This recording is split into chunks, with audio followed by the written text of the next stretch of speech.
Мой предыдущий рассказ набрал необычайно много просмотров, что обязывает меня подробнее остановиться на жизни средневекового Каира. Количество материала по теме оказалось просто огромным, так что уместить его в одну лекцию – это просто нереально. Поэтому в сегодняшней лекции мы затронем более узкую тему – культурную жизнь города тысячи минаретов.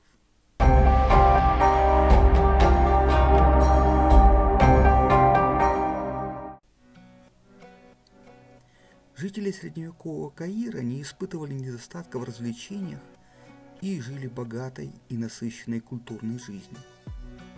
С детского возраста им были доступны мечи, куклы, игрушечное животное, кукольный театр, качели и много чего еще. Несмотря на неодобрительное отношение к ислама к азартным играм, настольные игры, такие как шахматы и нарды, всегда пользовались большой популярностью.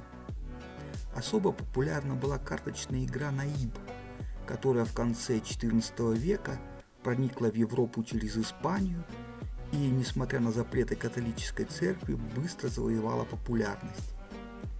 До нас дошли роскошно украшенные игральные карты для Наиба XV века. Колода состояла из 47 карт и делилась на 4 масти – монеты, чаши, мечи и клюшки для пола, символизирующие собой величайшие радости своего времени. Ранг карт повышался с единицы до 10, после чего шли младший наиб, наиб и король. Отсутствие в ранних португальских и испанских колодах королев дополнительно свидетельствует о том, что карточная игра пришла в Европу именно из арабского мира. Расписанные вручную цветные карты имели подстриженные подковкой уголки, а сверху были украшены каллиграфически написанными изречениями, тонко распалявшими азарт игроков. «О, сердце мое, для тебя радостная новость. Пусть оно придет ко мне, потому что приобретенное добро долговечно и радует меня своей полезностью. Я сад, подобного которому никогда не существовало». Спортивные развлечения, такие как борьба, конное поло, скачки, выездка, разнообразные военизированные игры и даже состязания, близкие к современному родео, были к услугам богатых и знатных юношей из хороших семей. Центром подобных развлечений в аюбитское время был огромный майдан у подножия цитадели Салах-ад-Дина. Простонародье имело свои способы показать свою удаль, и, пожалуй, самым известным из них был тахтиб – мастерство боя на палках. Назывались они аса или набут, и, как правило, достигали в длину более метра. История тахтиба уходит в древнеегипетский период, и у египтологов накопилось немало изображений боев древних египтян на палках. Со временем из единоборства тахтиб превратился в театрализованный танец, в ходе которого партнеры обмениваются эффектными ударами в блок, не наносящими повреждений. Такие выступления до сих пор можно увидеть на деревенских свадьбах и мероприятиях, устраиваемых для туристов. Аса для таких выступлений могут быть довольно тонкими и легкими, как трость. Но было бы большой ошибкой судить о тахтибе по его современному состоянию. В руках харафиш, городского отребья, палки были грозным оружием.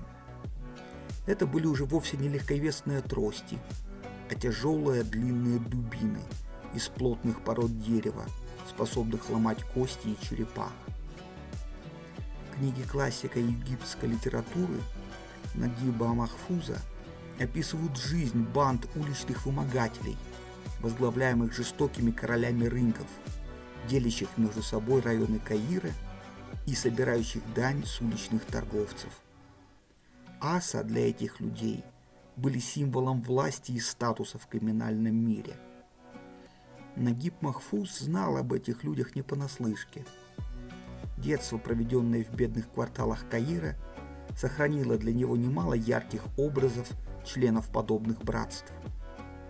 Их крестные отцы могли быть как благородными защитниками простых людей, искренне заботящимися о жизни своего района, так и насквозь прогнившими тиранами, правящими с помощью страха и насилия. Участники их банд проникались идеологией футува, молодечества, удали, мужского братства и находились под сильным влиянием суфийского мистицизма.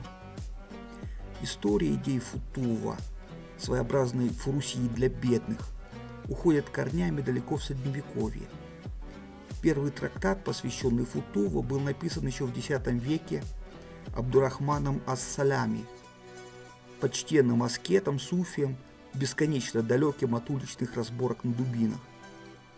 Но идеи моральной чистоты, благородства, нетерпимости к несправедливости, мужского братства и самопожертвования шагнули далеко за пределы суфийских братств и нашли почитателей среди людей, которых честные каирцы предпочитали обходить стороной. Особым видом развлечения в средневековом Каире были поэтические состязания, которые с древнейших времен позволяли мастерам слова не только завоевать славу для себя и своего племени, но и неплохо заработать в случае победы. Идеальным примером поэтической карьеры может быть жизнь Абу-Таиба Ахмада аль-Мутанаби. По мнению знаменитого востоковеда Игнатия Крачковского, он был одним из наиболее выдающихся поэтов, когда-либо писавших на арабском языке. Он родился в иракской Куфе, в семье бедного водоноса, и низкое происхождение и бедность всю жизнь преследовали аль-Мутанаби, как стая голодных псов. Один из поэтов-завистников писал о нем: «Какие достоинства могут быть у поэта, что милости просит с утра до заката? Жил в Куфе, порой продавая он воду, а иногда торговал он слезами». Аль-Мутанаби никогда не терялся с ответом на подобные ядовитые выпады и отвечал в стихах: «Храни достоинство свое и в огненной гиене, и даже в сладостном раю гнушайся унижений. Ждет гибель немощных душой, трусливые сердца, того, кому не разрубить и детского чепца. Зато от гибели храним бесстрашный с духом львиным, за честь готовый в стол вступить и с грозным властелином. Не родом славиться, свой род прославить я стремлюсь, не предками, самим собой по праву я горжусь». В 924 году, когда на город напали воинственные карматы, юноша ушел вместе с ними в пустыню. В возрасте 20 лет Аль-Мутанаби провозглашает себя пророком и возглавляет карматское восстание против власти халифа. После поражения от Амира Хомса он попадает в тюрьму, и за ним закрепляется его прозвище Аль-Мутанаби, что означает «выдающий себя за пророка». Проведя 2 года в тюрьме, Аль-Мутанаби выходит на свободу и начинает поэтическую карьеру. Долгое время он провел при дворе эмира Алеппо Сейф ад-Дауля, с которым был очень близок. Он даже был близок к получению поста губернатора Сидона, но завистники вокруг Амира постоянно плели интриги против поэта, что в конце концов привело к разрыву между ними. Грамматик Ибн Халяхи ударил Аль-Мутанаби в присутствии эмира, и князь никак не вступился за друга. Глубоко оскорбленный, Аль-Мутанаби уехал в Египет, не сказав ни слова бывшему другу и покровителю. В Египте Аль-Мутанаби был обласкан чернокожим султаном Абуль-Мис-Кафуром, прозванным врагами черным камнем. Аль-Мутанаби воспевает нового покровителя в своих стихах, но впоследствии жестоко разочаровывается и в нем. Не удержавшись от язвительной и унизительной касыды в адрес всесильного правителя Египта, поэт уезжает ко двору буидов, где на какое-то время находит покой. но болезненно гордый, независимый нрав Аль-Мутанаби дает себя знать и в Ираке. Покинув Багдад, он отправляется в Куфу, где и будет убит в отместку за свои стихи. Болезненно ранимый, Аль-Мутанаби всегда остро переживал свою бедность и зависимость от властьпридержащих, что стимулировало его гордыню, заставляя ходить по тонкому льду и рисковать жизнью. Кинжалы огня с моего языка срываются, как с кремня. Приходит ко мне от разума то, чему не уйти из меня. Море, бездонная его глубина, бьет за волной волна. Всю землю и 7 небес затопи, не вычерпать их до дна. Я сам приказываю себе, и если пора придет, в жертву свое естество принести, такой, как я, принесет. Много писавший о нищете, о прогнившей порочной власти, Аль-Мутанаби не чувств и тонкой любовной лирики. О, сколько вас, подобно мне, израненных, убитых, девичьей шеей белизной, румянцем на ланитах и блеском этих глаз больших, как у степных коров. Вконец измучен, из-за них погибнуть я готов. Чудесная юность, славно жить, пока ты молод, Витязь. В ней доросла, в одни любви, вернитесь, возвратитесь. Пусть жизнь твою продлит Аллах, пока ты бодр и юн. Немало в бусах и платках встречаешь гордых лун, вонзая острия ресниц на стаи стрел похожих. Их взоры ранят нам сердца, хоть и не радят кожи. Тягучими глотками пьют они из губ твоих, и слаще фиников уста красавиц молодых. Слава, честь, военные подвиги, жестокая несправедливость, красота женщин, вино – вот далеко не полный список тем, которым посвящали свои стихи средневековые мусульманские поэты. В случае аристократических собраний их декламация могла сопровождаться музыкой, песнями и танцами рабынь, специально приобретенных для подобных целей. Еда была особой достопримечательностью города и предметом особой гордости каирцев. Я собираюсь посвятить ей отдельный выпуск, а сейчас лишь приведу слова прославленного туриста. Еда здесь самая аппетитная, ее пикантность превосходна. Кондитерские изделия дешевы, бананов много, как и свежих фиников. Овощей и дров в изобилии. Вода вкусная, воздух целебный. Это сокровищница ученых людей, и зима здесь тоже приятная. Другим любимым развлечением знати была охота. В компании ближайших друзей, поражая окружающих статью коня, богатством сбруи и собственной ловкостью и отвагой, благородный человек проводил на охоте лучшие моменты своей жизни. Охота была и спортом, и способом устроить пир. Несмотря на пищевые запреты и требования к правильному забою животных со стороны исламского вероучения, охотничья добыча за редким исключением всегда считалась халяльной. Исключением была только свинина, употребление которой в пищу было строго запрещено. Также мясо, добытое на охоте, было нельзя употреблять паломникам, отправившимся в хадж в Мекку. Охота нередко была самоцелью, и далеко не вся добыча шла в пищу. К услугам охотников были дорогие охотничьи птицы и гончие, стоимость которых подчас могла быть просто огромной. Отец Усама ибн Мукыза, будучи большим ценителем охоты, посылал слуг за хорошими соколами даже в Константинополь. Для охоты на более серьезную добычу – газели, антилоп, оленей, кабанов и диких ослов – использовали охотничьих гепардов. Усама вспоминает, что своего любимого гепарда отец содержал прямо в доме. Во дворе у зверя была своя лежанка, устланная теплым одеялом. За гепардом ухаживала специально обученная горничная. Животное было настолько вышкаленное, что не трогало живность, жившую с ним на одном дворе.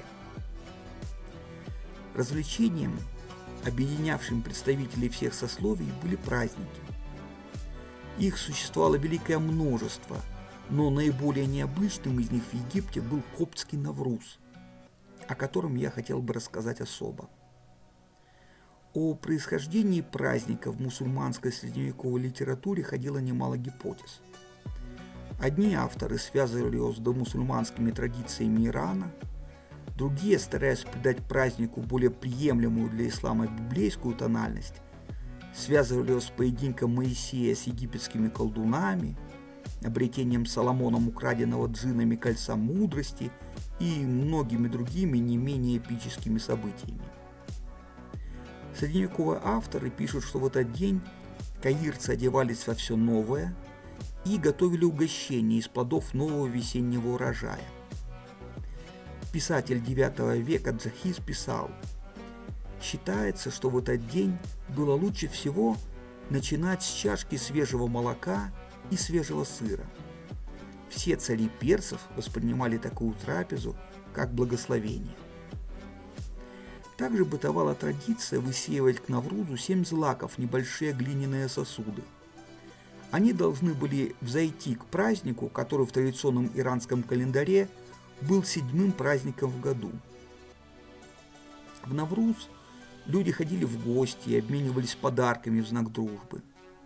Рано поутру они направлялись к колодцам и источникам, где набирали воду в вазы и выливали ее на себя и прохожих. Объяснения этой традиции разнились.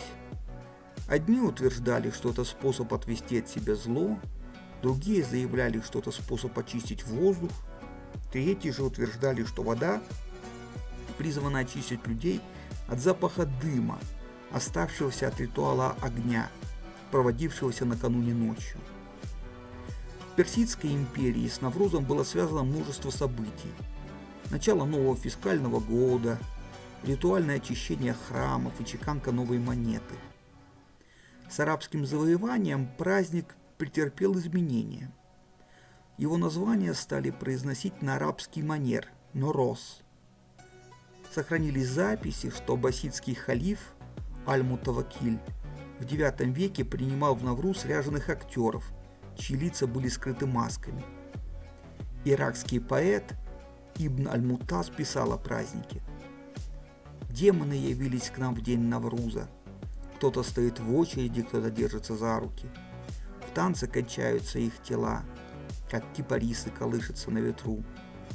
Уродство их было возведено в красоту, однако и в их масках есть красота». В начале X века в Багдаде жители особенно любили обливать водой полицию халифа, и современник писал, что Навруз праздновался почти так же широко, как при сасанидах. Однако, в отличие от Ирана, в Египте Навруз праздновался иначе, по-коптски. День празднования был не весной, а в первый день коптского месяца Тот, соответствующего 11 сентября в григорианском календаре, когда разлив Нила достигал наивысшего уровня. Первые записи о праздновании Навруза в Египте относятся к 912 году нашей эры. Праздновался он довольно широко, как народом, так и элитой. Так же, как в иранской версии праздника, он сопровождался обменом подарками, поглощением особой праздничной еды и ношением новой одежды. В фатимидские времена двор даже дарил прохожим дорогие одежды и деньги. Особенно широко Навруз праздновали простолюдины. Они поглощали праздничную еду и открыто пили вино и пиво, что в обычные дни было невозможно. В результате в Навруз на улицах Каира могли случаться даже пьяные драки, нередко кончавшиеся смертельным исходом. Празднования простолюдинов могли быть весьма буйными. Городские низы, разгоряченные вином и пивом, могли подстерегать путешественников и поливать их вином и грязной водой, бросаться яйцами и головными уборами.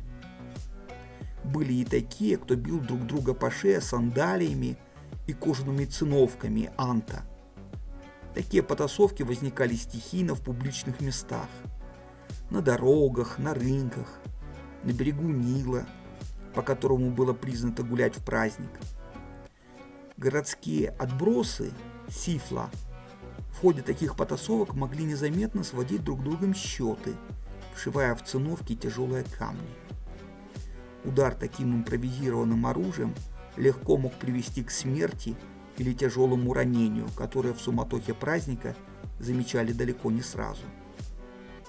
Удивительно, но в подобных случаях подозреваемые нередко не преследовались вали городскими префектами, ибо сделать это во время массовых гуляний было крайне сложно.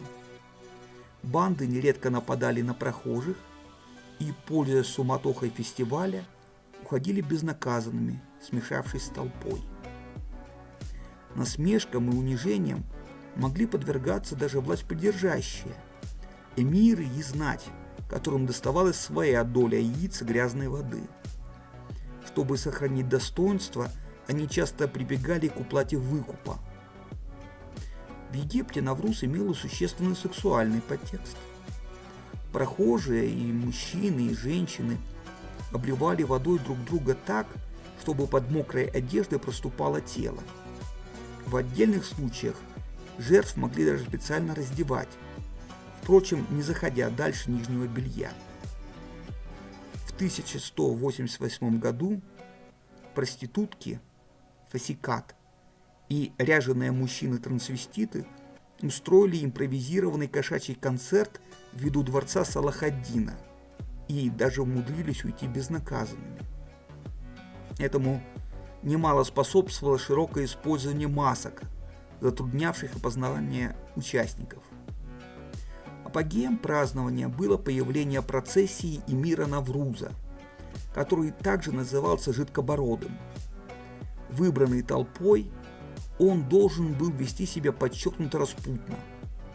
Одетый в желтое или красное одеяние, а иногда даже вообще голый, он двигался по улицам с напудренной мукой или известняковой пылью лицом, фальшивой бородой из меха, в шапке из пальмовых листьев, называемой тартур. Обычно он ехал на особенно маленьком и уродливом осле. В руках он нес список долгов. Процессия эмира Навруза останавливалась у домов знатных вельмож и предъявляла им долговую расписку, которую было необходимо оплатить под угрозой подвергнуться публичному поношению и проклятиям. Гордецов, нарушавших традицию, могли забросать грязью, облить водой или даже побить. Попытка закрыться в доме, как правило, не оставлялась без внимания. Дверь могли выломать или облить грязной водой. Многие благочестивые современники жестоко критиковали Навруз, сокрушаясь, что в дни празднования школы стоят закрытыми и играют роль игровых площадок для детей, а простолюдины, даже ученые люди, поддаются соблазну начать вести себя неподобающе. Досточтимые учителя в Навруз подвергались нападкам своих учеников и были вынуждены платить выкуп, чтобы сохранить достоинство на людях. В противном случае толпа могла бросить их в фонтан. Происхождение коптского Навруза до конца не ясно. Одни исследователи считают, что он был принесен в Египет в ходе 200-летней ахеменидской оккупации, что объясняет целый ряд сходных традиций: обмен подарками, возжигание очистительного огня ночью накануне праздника, одевание в новую одежду и так далее. Вызывает удивление отсутствие упоминания о Наврузе в доисламских источниках. По всей видимости, он был заимствован у иранцев, но наложился на египетский сельскохозяйственный цикл, из-за чего дата празднования сильно изменилась. Тем не менее, есть историки, считающие, что египетский Навруз ведет свою историю от римских Сатурналей, и Амир Навруза – это видоизмененный Saturnalicus Princeps. Праздник явно содержал карнавальное начало, связанное с зеркальным изменением статуса.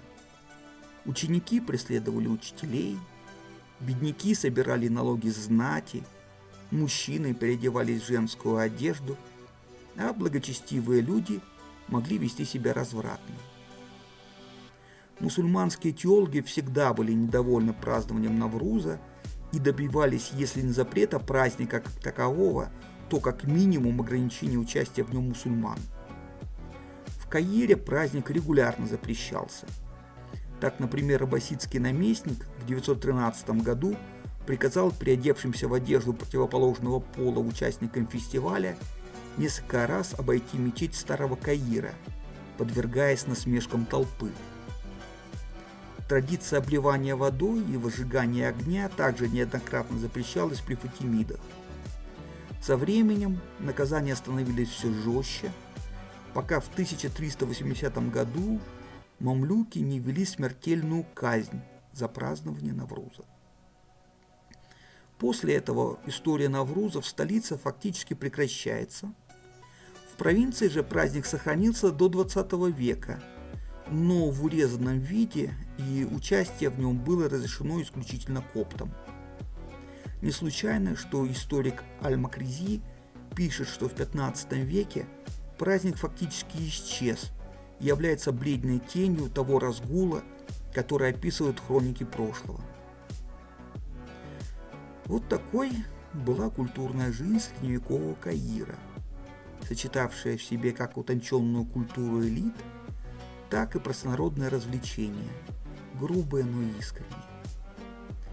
Не буду врать, очень много осталось за кадром, но я надеюсь, что у меня еще будет возможность вернуться к этой теме в дальнейшем. На сём я заканчиваю дозволенные речи. Мир вам. Разрушитель людей. Невоспетый герой средневекового Каира.